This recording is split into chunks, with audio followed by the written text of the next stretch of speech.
Australia ತಂಡದ ವೇಗಿ Mitchell Starc ಅಂತಾರಾಷ್ಟ್ರೀಯ ಟಿ20 ಕ್ರಿಕೆಟ್ಗೆ ದಿಢೀರ್ ವಿದಾಯ ಹೇಳಿದ್ದಾರೆ.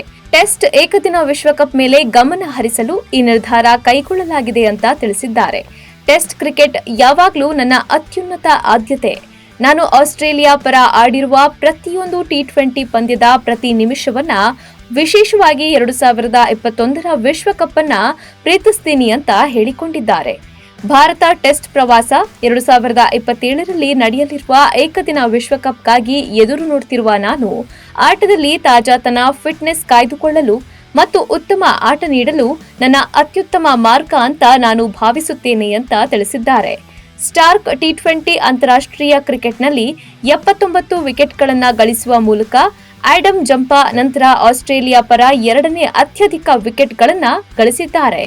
2012ರಲ್ಲಿ ಪಾಕಿಸ್ತಾನ ವಿರುದ್ಧ ತಮ್ಮ ಮೊದಲ ಪಂದ್ಯ ಆಡಿದ್ರು. 65 ಪಂದ್ಯಗಳ ವೃತ್ತಿ ಜೀವನದಲ್ಲಿ ಅವರು 7.74ರ ಎಕಾನಮಿಯಲ್ಲಿ 79 ವಿಕೆಟ್ಗಳನ್ನು ಕಿತ್ತಿದ್ದಾರೆ. 5 ಟಿ20 ವಿಶ್ವಕಪ್ ಆಡಿದ್ದಾರೆ.